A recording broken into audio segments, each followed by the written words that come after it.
الحمد لله الهادي إلى سبيل الرشاد يهدي من يشاء إلى طريق السداد ويضل من يشاء بعدله إلى طريق الغي والفساد والصلاة والسلام على رسوله الناصح الصادق الأمين.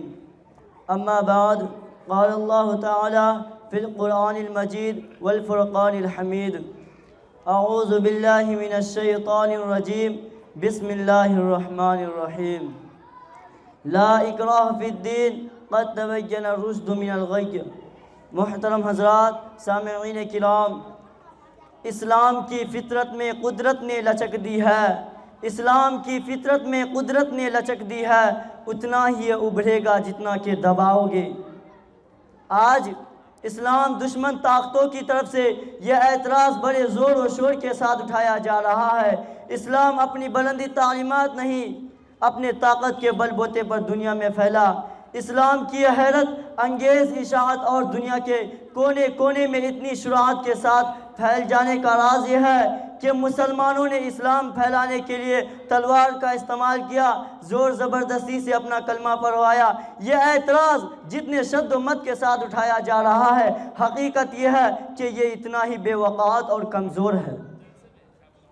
کوئی معمولی سا سمجھ رکھنے والا انسان اگر اسلامی تاریخ کا مطالعہ کرے تو اسے بھی غلط ٹھہرانے کا کوئی تعامل نہیں ہوگا.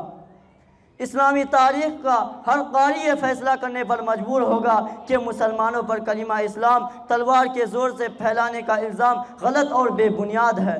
اسلام اپنے اعلیٰ تعلیمات کی وجہ سے پھیلا. اسلام کی اشاعت میں لوہے کی تلوار نہیں، اسلام کی بلند اخلاق کی تلوار تھی، جس نے وہ کام کر دکھایا یا جس کو بڑی سی بڑی فوج اور بڑا سا بڑا لشکر بھی انجام نہیں دے سکتا. قرآن شریف میں صاف طور سے اعلان کر دیا گیا ہے: لا اکراہ فی الدین. دین کے معاملے میں کوئی زبردستی نہیں.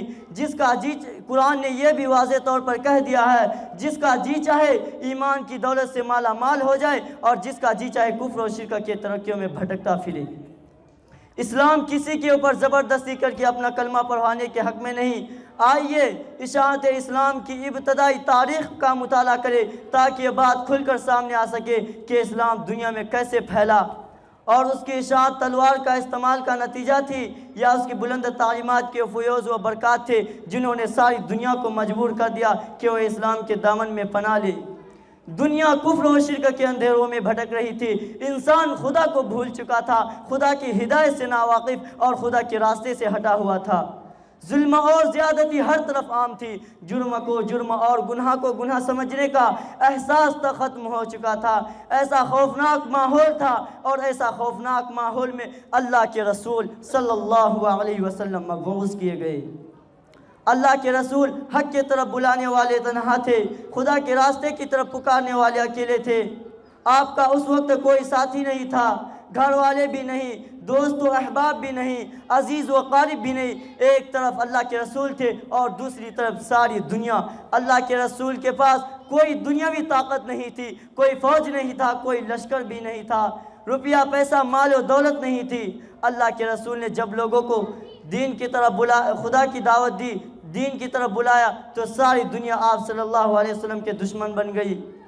آپ کے راستے میں کانٹے بچھائے گئے، نماز پڑھتے میں گردن مبارک پر اونٹ کی اونجری رکھی گئی. دوستوں نے منہ پھیر لیا، رشتہ داروں نے ناتا توڑ لیا، اپنے پرائے ہو گئے، گھر والے غیریت برتنے لگے. ہر طرف سے آپ کی آواز کو دبایا گیا، آپ کو دین کی دعوت سے روکا گیا، اسلام کو مٹانے کی کوشش کی گئی. جس نے اس پکار پر لبیک کہا اسے مکہ کی گلیوں پہ گھسیٹا گیا، اسے مارا پیٹا گیا، سخت گرمی میں عرب کی جلتی ریت پر لٹا کر سینے پر پتھر کی بھاری چٹان رکھی گئی. ان سارے کوششوں کے باوجود جب وہ اللہ کے رسول کو دین کی دعوت سے باز نہ کر سکے، ان کے ساتھیوں کو شرک کرنے پر مجبور نہ کر سکے تو انہیں گھر سے بے گھر کر دیا، انہیں مدینہ جانے پر مجبور کر دیا. اللہ کے رسول یہ ساری تکلیفیں سہتے رہے اور چپ چاپ برداشت کرتے رہے اور برابر دین کی طرف لوگوں کو بلاتے رہے. وآخر دعوانا الحمدللہ رب العالمین. ماشاءاللہ.